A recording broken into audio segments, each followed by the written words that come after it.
If you have a true scary story you'd like to send my way, go to astheravendreams.com and click the button to do so. And of course, thank you.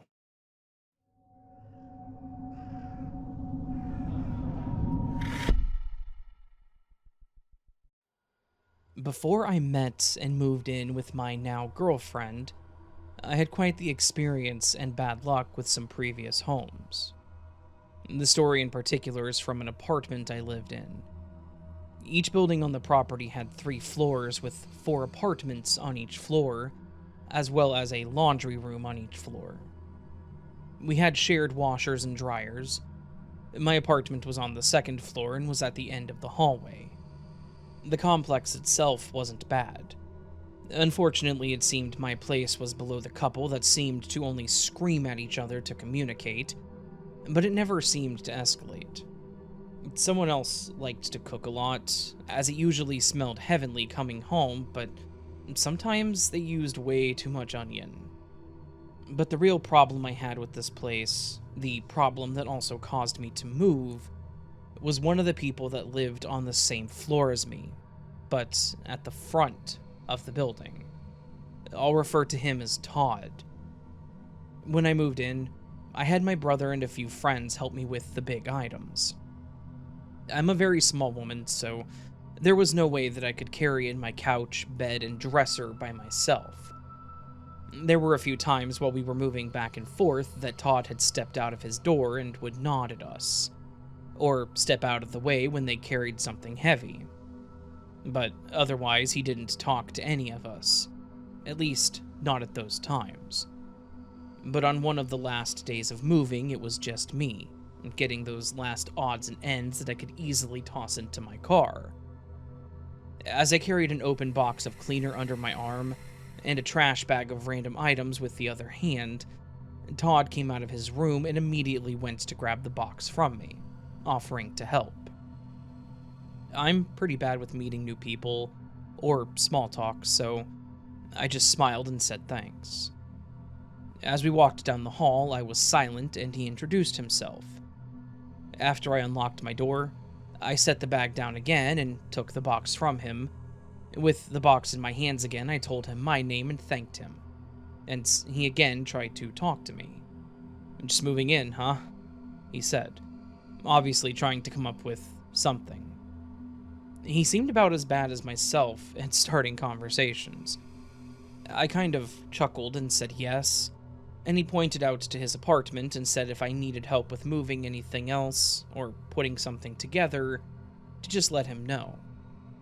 I thanked him, and I shut the door as he walked away. And the rest of that first week was uneventful, really. I unpacked and settled in, and really just kept to myself as I organized my new place. The only other common factor in those days was seeing Todd when I left or came home. He would just be leaving or coming home too, sometimes taking out his garbage.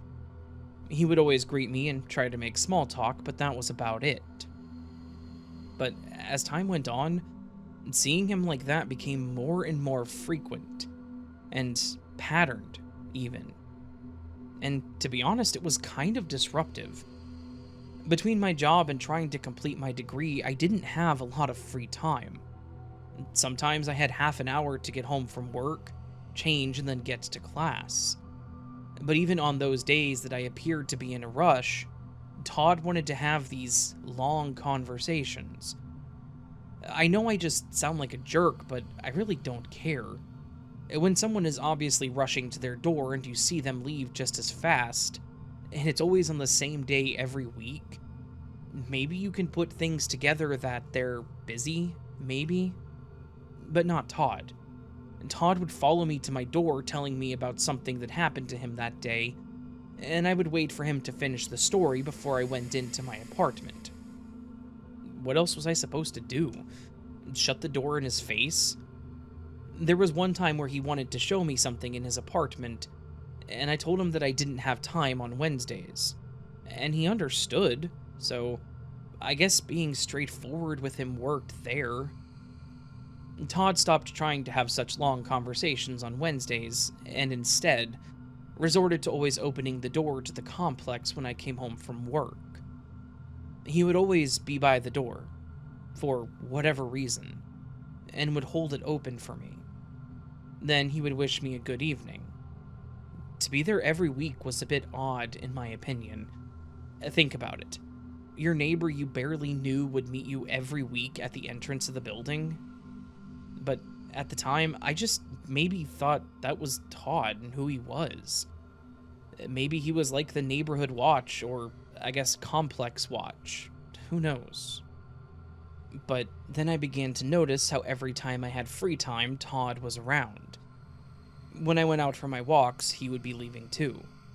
When I went to the grocery store, he would be at his door asking if I wanted this or that, and claiming he bought too many bananas or loaves of bread and didn't want it to go to waste.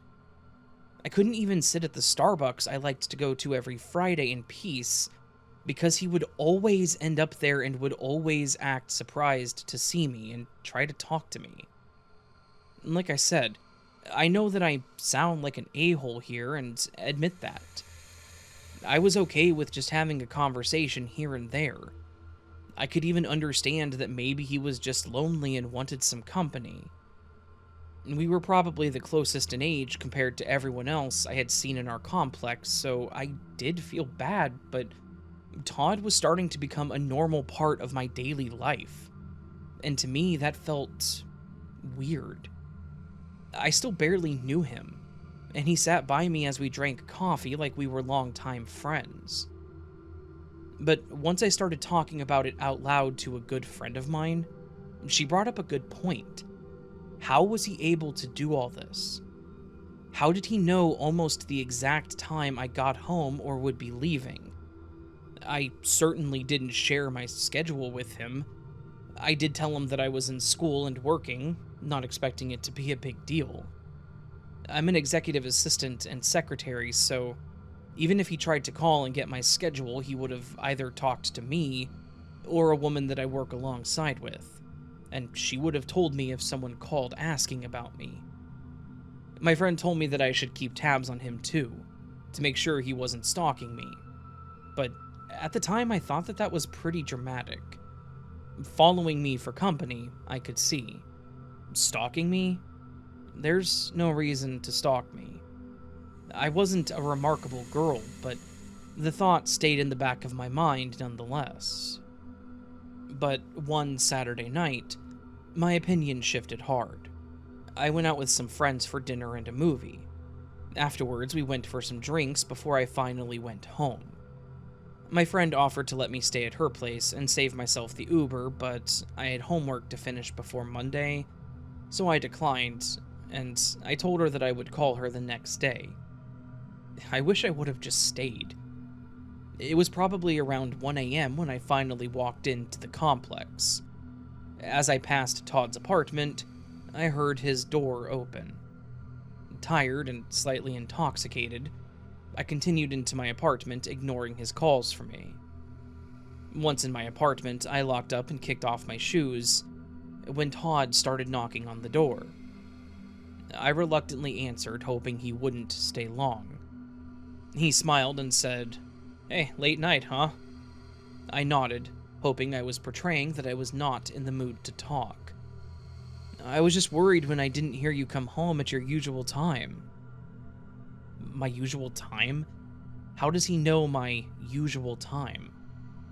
I asked him about it, and he mentioned how I usually got home from class on Saturdays in the afternoon, and typically didn't leave unless I went for a walk. What the hell? Had he been following me? My head was now spinning and my heart racing, but I still asked him, "How do you know what time I get home, Todd? Are you stalking me?" He looked offended by my comment and immediately became defensive. He said he's not stalking me, but just looking out for me, since I was so young and small and lived alone. I told him I didn't need him to look out for me because I did just fine for myself. He threw his hands up and said, "Well, I thought you would appreciate the gesture."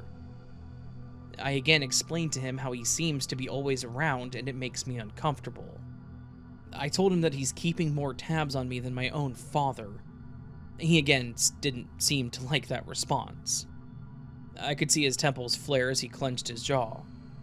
Knowing nothing good was to come from this, I told him that it would be best to leave me alone, and went to try and close the door when he stopped it. He smacked it with his hands and then started shouting about how I should be thanking him for what he does. He went on and on about how stalking is when someone follows somebody around, but all he did was watch where I went. After berating me with this nonsensical speech, he pointed his finger at me and said, "In fact, I think you owe me for all that I do for you," and tried to walk into my apartment. I screamed at him to leave me alone and get out, but he continued trying to fight me at the door. Then, the alcohol, stress, and fear swirled in my head and stomach, and I threw up. Right on Todd. I guess it was a solution because he jumped backwards, called me nasty, and walked off. I immediately locked my door and ran to my phone to call the cops. While on the phone, I heard someone knocking at my door. I looked through the viewer and saw that it was the middle-aged woman that lived in the apartment across from me.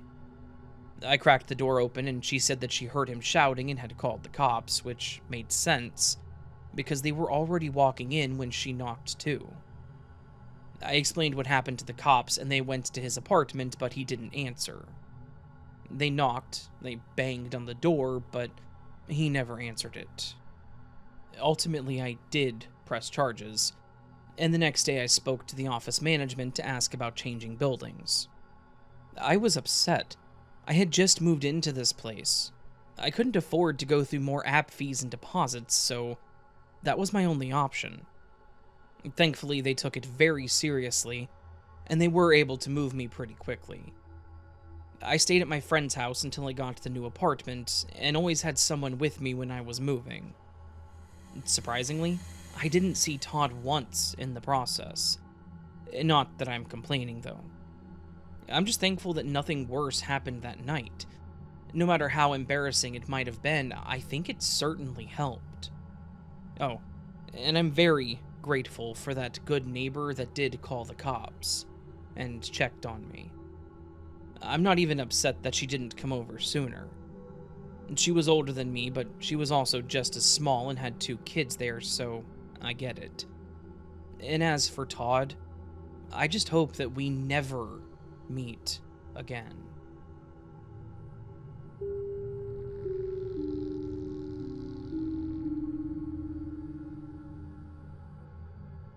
Okay, so this story may be a little different, but nonetheless, I thought you might be interested in hearing it, so here it goes.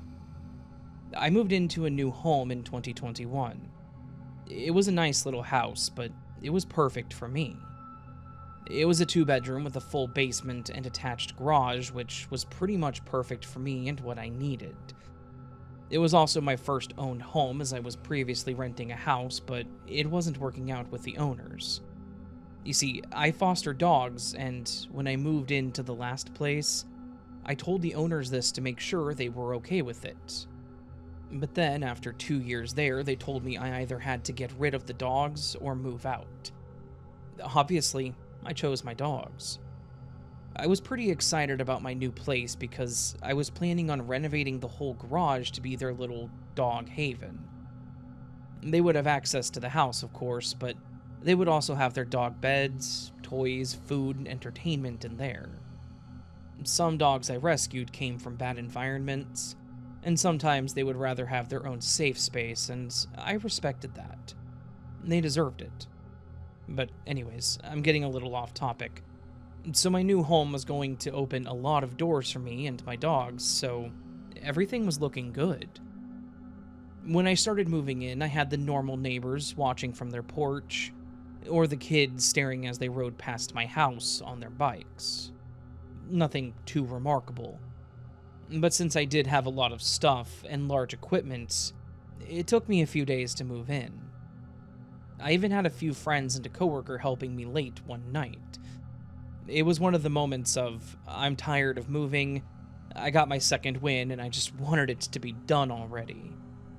So I gathered up who I could with promises of free beer and food, and we finally finished at about 2 o'clock in the morning.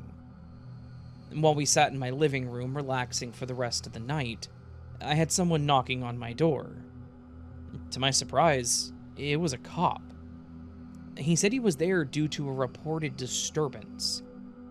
I was confused, wondering if maybe they had the wrong house, but I allowed him inside and explained that I had just finished moving in. I think after he saw all of us in the living room sitting around with drinks and controllers, he understood what had happened. He just reminded me to be aware of the amount of noise we were making considering the time, and I apologized and assured him that it wouldn't happen again. We continued on with our night, but I'd be lying if I said I wasn't curious who called the cops on us. I know we were laughing and talking pretty loud, but I didn't think we were that loud. But I digress. Over time, I noticed several of my neighbors being very watchful. Sometimes when I would get my mail, the older lady next door to me would be getting hers too. But when I approached, she would quickly gather her mail, stop sifting through it, and swiftly walk back to her house. But she wouldn't go inside. She stood near her trash bin, trying to act like she was looking it over or adjusting it, but I think I caught her off guard because I could see her staring at me. When we finally made eye contact, she immediately ran off into her house. I thought it was weird, but ultimately just chalked it up to her being that cliché old lady. She's probably lived there for decades, didn't like new people, not to mention I'm sure I looked pretty intimidating. But I let it go. I didn't need to make friends with my neighbors and have everyone like me, especially if they just left me alone, then I didn't care. But she wouldn't be the only person to stare at me. While mowing the yard one Sunday, I started feeling watched. I looked around and noticed the two kids standing with their bikes near the road in front of my place, watching me. I waved at them, and without as much as a returned wave or smile, they got on their bikes and rode off. As I watched them ride away, I saw the couple standing on the porch across the street also staring at me. The woman was on the phone and kept pointing towards my place and talking with her hands. The guy stood on the steps with his arms crossing his chest, and he looked pissed off as he stared at me too. I didn't know what the deal was over there, but I didn't like the idea of them staring and pointing at me. I tried to rush through mowing so I could just go back inside. As I walked to the shed to put my mower away, I noticed the couple on the other side was in their backyard, and the man was trying to look over the fence into my yard. I didn't understand why I seemed to be so interesting to these people, but I was honestly quite annoyed. I greeted the man saying something like, "Hey, how's it going?" I seemed to have startled him as he immediately walked away. He yelled something to his wife, and both of them scurried away inside. And stuff like that continued to happen for weeks. I would come home, and someone would come outside and watch me. If it was during the day, some of them would go inside, and I even heard the people across the street call their kids inside, who had been playing in the yard. I was starting to think that something was going on that I wasn't aware of. Was this going to be a regular thing for me? I finally got the freedom to do what I wanted in my own home, and my neighbors were going to make me feel like I was locked in some kind of prison, constantly being watched? Then, I finally had my chance to try and confront the situation head on. On my day off, I decided to hit up a coffee shop to get my day started. As I waited for my coffee, I noticed one of my neighbors sitting at a table nearby, staring intently at his tablet. This was the only person in the neighborhood that had ever really tried to talk to me.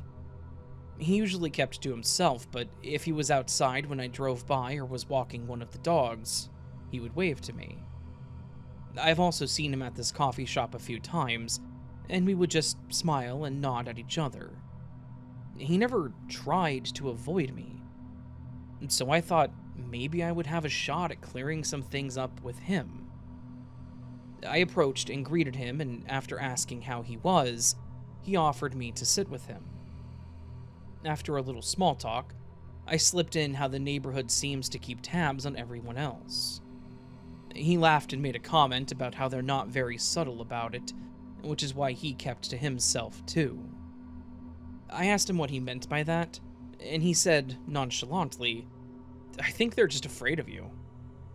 Then he started laughing. I was confused. Why would they be afraid of me? Like I mentioned, I may look kind of scary, I guess. I'm a bigger guy. I'm bald and I have full tattoo sleeves on both arms, but I don't try to pretend to be tough or intimidating. The only time I need to do that is at work because I work security at a pretty high-level office building. So I asked the old man if that's what he meant. He shrugged and said that it was probably because people were cooped up inside and had nothing better to do with their time but make things up. It was nice to talk to him, because I've learned that he reminded me a lot of myself.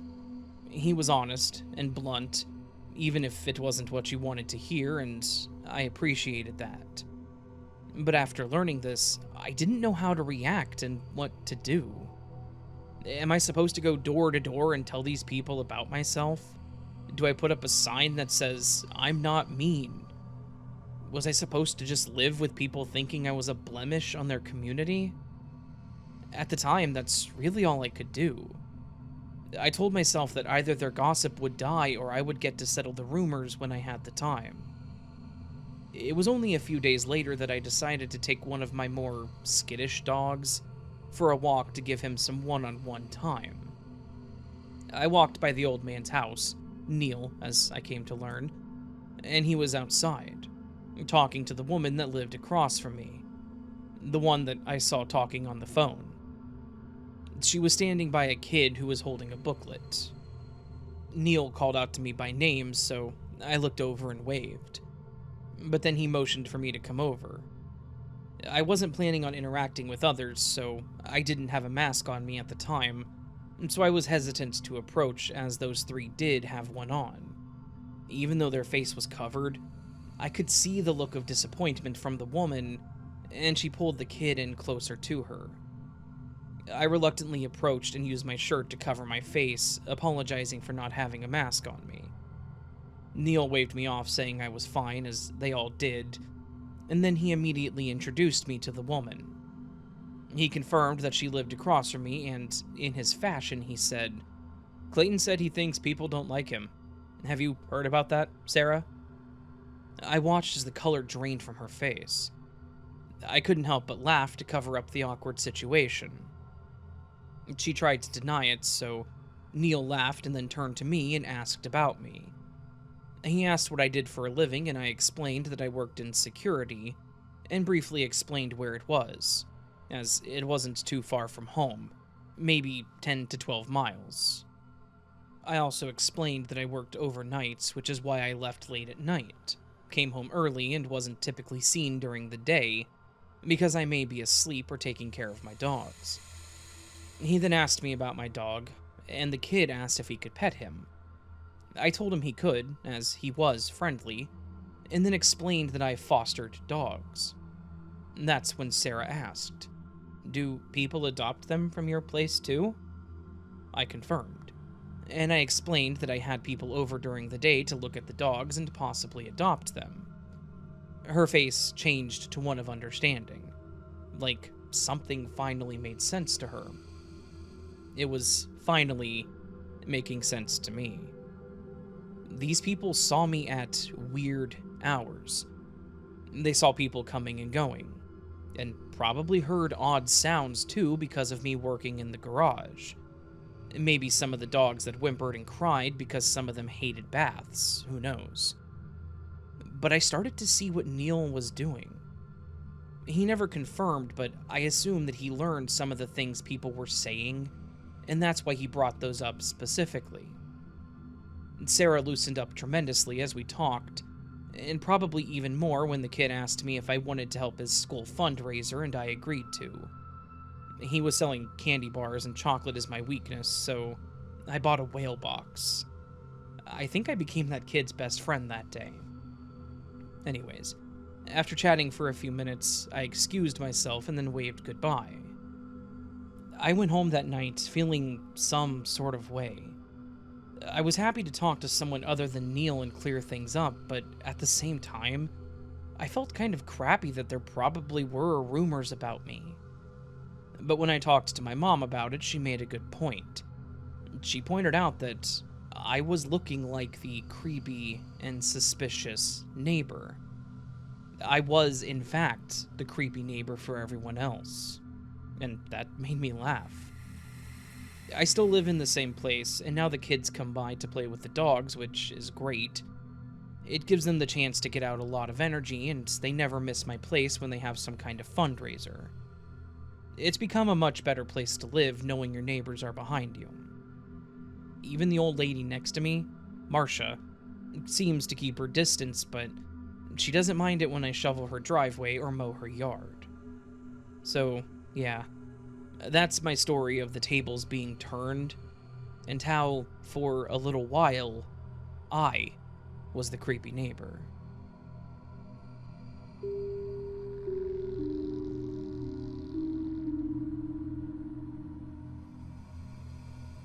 The neighborhood had always been quiet. A small suburban oasis where everyone knew each other by name, and front lawns were meticulously maintained. I moved in 3 years ago, drawn to the tree-lined streets and promise of peaceful living, but that was before the Simons moved in next door. It started small, as these things often do.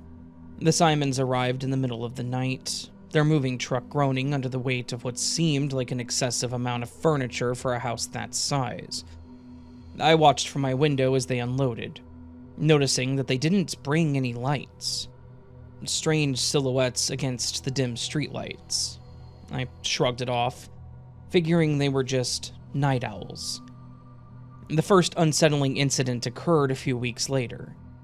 I was gardening in the front yard when I noticed Ms. Simon standing at her window staring at me. Her face was blank, eyes unblinking. I waved, trying to be friendly, but she didn't respond. She just stood there watching. It sent a chill down my spine, and I retreated inside. And then there were the noises. At first, I thought I was imagining them, odd scraping sounds in the dead of the night, heavy thuds, and what sounded like low murmurs. I wasn't the only one who had heard them. My neighbor across the street, Ms. Kowalski, mentioned it one morning while we were collecting our mail. "Have you heard those noises from the Simons' house? It's like they're dragging furniture around at all hours," she said, shaking her head. "Strange folks, those Simons." I nodded, relieved that I wasn't alone in my suspicions. We both laughed it off, but unease lingered. Things escalated when pets started disappearing. First, it was the Johnsons' cat, Muffin, and then the Cranes' dog, Rex. The neighborhood buzzed with concern and suspicion. I kept a close eye on my own cat, Whiskers, making sure that she didn't stray too far from home. One evening, I was out for a walk when I saw Mr. Simon in the backyard digging. The yard was already dotted with several freshly dug holes. I couldn't help but feel curiosity and fear. What was he burying? I decided to confront him, but as I approached, he stopped digging and turned to look at me, his expression unreadable in the twilight. "Good evening," I said, trying to keep my voice steady. "Evening," he replied curtly, wiping his brow with a dirty sleeve. "What are you digging for?" I asked, attempting a casual tone. "Gardening.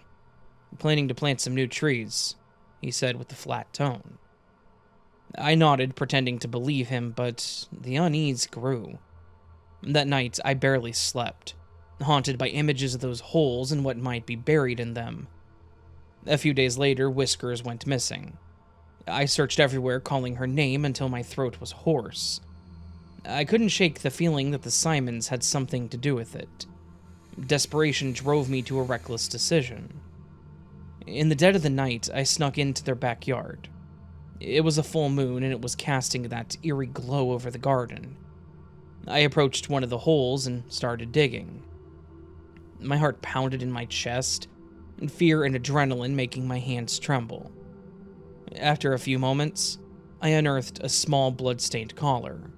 It was Whiskers. I was so engrossed in my grim discovery that I didn't hear Mr. Simon's approach. His hand clamped down on my shoulder, and I spun around, a scream launched in my throat. "Looking for something?" he asked, his voice cold and devoid of emotion. My mind raced, trying to find an excuse, but I could only stammer incoherently. He stared at me, and for a moment, I thought I saw a flicker of something almost human in his eyes, but it vanished quickly. "Stay out of my yard," he said, his grip tightening painfully before he released me. I stumbled back, my pulse roaring in my ears. "Next time you won't be so lucky." I fled, clutching Whisker's collar to my chest.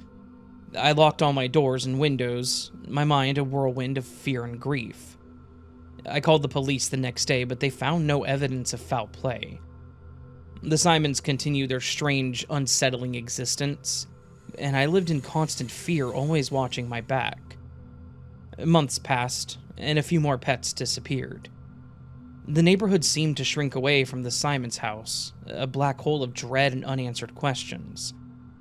I never found out what they were really up to, but I moved away as soon as I could, unable to bear the weight of their presence any longer. Now, years later, I still dream of that night, of the holes in the ground and the cold, unfeeling eyes of Mr. Simons.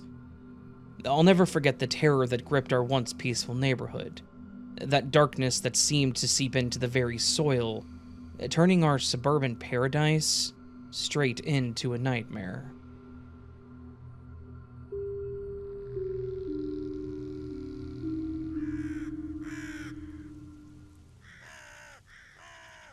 So that, my friends, was a collection of some scary, creepy neighbor stories.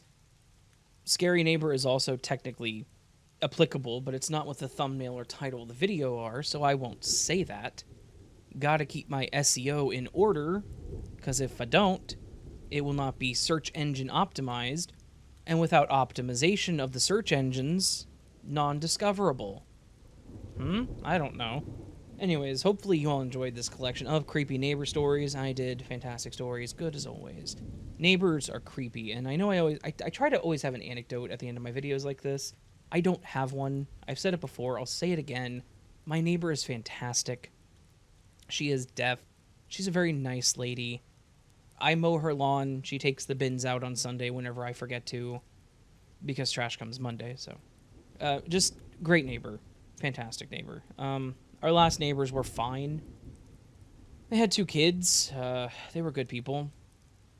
Like, the husband, I learned he once worked for a company that I once worked for. Like, we may have had some, like, crossover whenever we worked. Like, we may have worked at the same place at the same time for a very short period, so that was kind of cool. Then they moved out, and we got some neighbors that ran an illegal daycare. That was fun. It's sarcastic. It wasn't that fun. The kids were very loud. I mean, I guess, like, technically Carl was a neighbor here, and he wasn't fun. He was kind of crazy.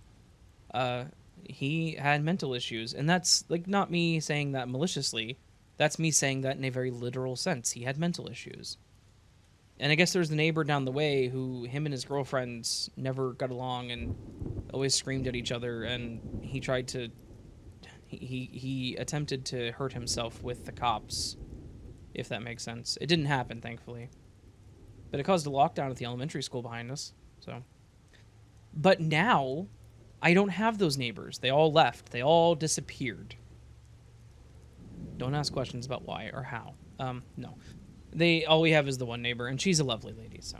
Anyways, hopefully y'all enjoyed these stories. If you did, please do hit that thumbs up button, the like button, if you will. I'd appreciate that. If you're new to the channel and liked what you heard, consider hitting that subscribe button.